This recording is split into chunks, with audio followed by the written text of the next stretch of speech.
Subhanallah walhamdulillah wa la ilaha illallah. Hadirin hadirat yang kami muliakan, alhamdulillah bersama-sama kita membaca Al-Fatihah. Semoga selalu membekas di hati kita semuanya untuk melatih hati kita berzikir kepada Allah Subhanahu wa taala. Karena siapapun orang yang kenal kepada Allah, di mana orang tersebut hatinya selalu ingat kepada Allah Subhanahu wa taala.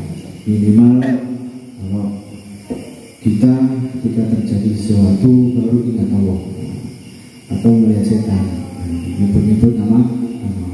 Akan tetapi ketika orang yang awam mengikuti rutinitas, mempunyai kewajiban mengikuti keberhatan, insya Allah termasuk orang-orang yang selalu ingat kepada Allah Subhanahu wa taala, yang nantinya dijamin oleh Allah selamat dunia di akhirat. Amin amin ya rabbal alamin.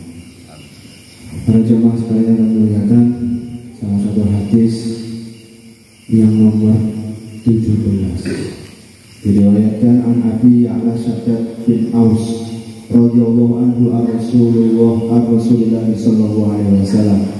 Diriwayatkan oleh Abi Ya'la Shaddad bin Aus radhiyallahu anhu dari Rasulullah kanjeng Nabi Muhammad sallallahu alaihi wasallam. Kanjeng Nabi bersabda, qala innallaha katabal ihsana ala kulli syai'in. Sesungguhnya Allah itu memerintahkan, mewajibkan untuk berbuat kebaikan. Kanjeng Nabi bersabda, sesungguhnya Allah Subhanahu wa taala memerintahkan, mewajibkan berbuat kebaikan ala kulli syai'in, terhadap segala sesuatu. Nah, segala sesuatu itu baik sesama makhluk atau sesama manusia, terutama sama makhluk ya, sama binatang, sama tumbuh-tumbuhan. Salah satu contoh kalau kita di sini diterangkan faidah qataltum fa'ahsinul qitlata.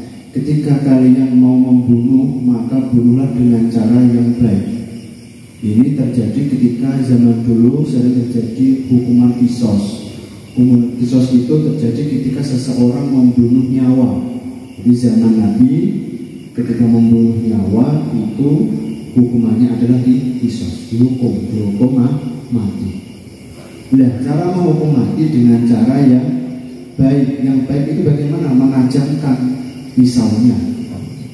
Kalau digorok tidak boleh dihukum, dikubur hidup itu tidak ada. Nah, tapi pada sekarang tidak ada hukuman kisos.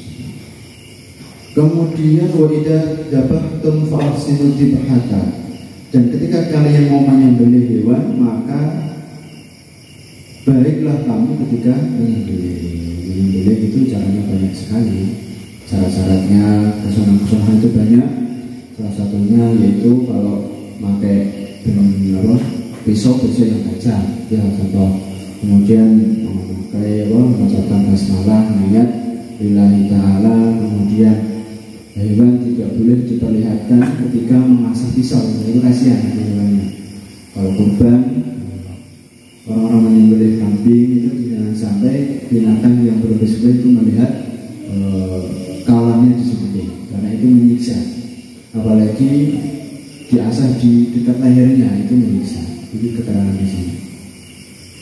Nah, apalagi sesama makhluk dengan hewan itu harus dengan cara yang baik, apalagi sesama manusia.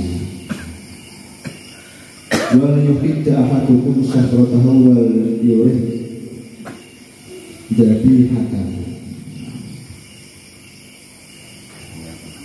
Maka tersebut harusnya kita jaga dengan baik-baik, dengan cara yang baik. Nah, di sini kata itu ada dua, yang artinya adalah ada yang sifat makdurah, ada yang sifat masyru'iyah atau sesuatu yang disyariatkan. Kalau makdurah itu sesuatu yang sudah dinas oleh Allah Subhanahu wa taala, sebagaimana Allah menghukum Raja Fir'aun, Raja Korun membunuh kaum Yahudi, sudah dinas, itu sudah makdurah. Dan itu tidak berlaku dengan sekarang. Kemudian yang disyariatkan adalah sebagaimana kita berpuasa kutiba, kataba itu yang sedang Al-Quran ada yang sudah terjadi dan tidak berlaku sampai sekarang. Yang masih berlaku adalah kata kutiba ketika diwajibkan kepada kalian, yaitu berpuasa. Itu syariat. Nah, maka di sini setelah bulan Ramadan banyak sekali acara halal bihalal, tentunya itu sudah termasuk acara-acara yang sudah dimufakat, disetujui oleh para ulama, khususnya ulama Indonesia, karena sangat luar biasa fadilahnya. Karena di situ tentunya namanya ngaji kumpul-kumpul itu ngajak anak-anaknya. Makanya sabda Nabi Muhammad SAW, apa kedudukan anak? Al-awladu khanzun minan. Anak itu sebagai benteng dari api neraka. Nah, maka punya anak ada suatu kemuliaan. Seperti orang tua bisa mendidik anaknya mendapatkan benteng dari api neraka. Kemudian di situ kalau acara-acara ada makan-makan, nah, dimanapun, dan ciri khas kita, tradisi kita ada acara pasti makan-makan.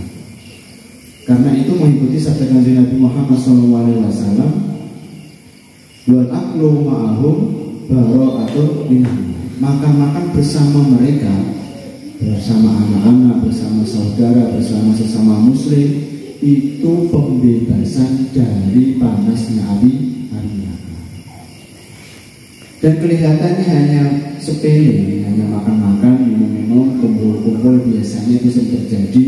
Kadang diisi sholawatan, diisi tahlilan, merasa kita tidak ibadah kepada Allah Subhanahu wa Ta'ala. Kadang kita berkumpul-kumpul saja diundang untuk makan-makan. Karena itu terjadi di zaman Nabi Musa, dan ini setelah dikomunikasikan Nabi Musa kepada Allah Subhanahu wa Ta'ala. Nabi Musa itu pernah ditanya oleh Allah, wahai Nabi Musa, amalan apa yang paling aku senangi? Nabi Musa tentunya seorang nabi, diberi wahyu, diberi kitab Taurat, tentunya ada perintah Allah Subhanahu wa Ta'ala. Dijawab Nabi Musa, sholatku. Tapi Allah menjawab, tidak, bukan sholatmu. Kalau kamu sholat, tentunya itu hanya untukmu dirimu sendiri. Kita sholat, tentunya hati damai, tenang. Kita istiqomah jamaah, tentunya aura wajah bersinar di dunia, terlebih nanti di hadapan Allah Subhanahu wa Ta'ala. Apakah zikir saya? Allah bukan. Bukan. Zikir juga untuk dirimu sendiri, untuk menjaga diri dari panasnya api. Apakah sedekah saya? Bukan. Ternyata dijawab oleh Allah, amalan yang paling aku senangi adalah amalan yang mana bisa mencukupi kebutuhan orang lain. Kalau orang yang paling dekat dengan kita tidak bisa makan, ya kita kasih makan. Itu adalah amalan yang paling disenangi oleh Allah Subhanahu wa Ta'ala, di luar sesuatu ibadah yang telah diwajibkan. Nah, kasih makan. Kemudian temannya stres, mungkin banyak pusing, banyak pikiran. Nah, butuhnya apa? Dihibur, diceritain, dijak guyon. Itu juga termasuk amalan yang paling dicintai oleh Allah Subhanahu wa Ta'ala. Jadi itulah tadi amalan yang paling disenangi oleh Allah adalah amalan yang bisa mencukupi kebutuhan orang lain. Tidak punya pekerjaan, dikasih pekerjaan, entah itu disuruh apa, itu termasuk memberi amalan, dan itu termasuk ibadah yang paling dicintai. Kadang orang tersebut yang ngasih makan, yang ngasih hiburan yang halal, maksudnya bukan hiburan yang haram, bukan joget-joget memang keras, itu tidak diperbolehkan. Hibur yang menghibur, tidak guyon, tidak melupakan main catur atau apa dengan cara yang baik, itu merasa tidak ibadah, akan tetapi itu adalah ibadah yang paling dicintai oleh Allah Subhanahu wa Ta'ala. Maka disitulah di tradisi kita sering kumpul-kumpul karena melihat orang-orang, tentunya orang-orang kiai kita, guru-guru kita, kalau kita mau berkumpul kepada beliau, seakan-akan sebagai orang tua melihat anak kita mau berkumpul, mau ngaji, itu melihat Nabi Muhammad SAW. Jadi seorang ayah ketika melihat anaknya ikut ngaji, ikut majlis taklim di pondok pesantren karena perintah orang tua, dan tentunya orang tua melihat anaknya seperti itu mempunyai akhlakul karimah, melihat dengan hati yang bersyukur kepada Allah, maka bagi orang tersebut nantinya sebagaimana ia ketika melihat anaknya melihat kanjeng Nabi Muhammad SAW. Dan memuliakan anak itu jaminannya adalah jawazun ala sirat, bisa melewati sirotol mustaqim secara kilat. Otomatis kalau secara kilat tanpa hisab. Memuliakan anak termasuk ngajak makan bareng, satu piring. Dengan memuliakan, memondokkan atau mensekolahkan, mendidik dengan baik, itu termasuk memuliakan anak. Itu akan membuat kemudahan di sirotol mustaqim tanpa dihisab. Makanya perlunya anak harus dijaga karena itu sebuah mudah-mudahan Al-Fatihah. Alhamdulillah, bismillahirrahmanirrahim. Alhamdulillahirabbil alamin arrahmanirrahim maliki yaumiddin. Iyyaka na'budu wa iyyaka nasta'in ihdinas siratal mustaqim siratal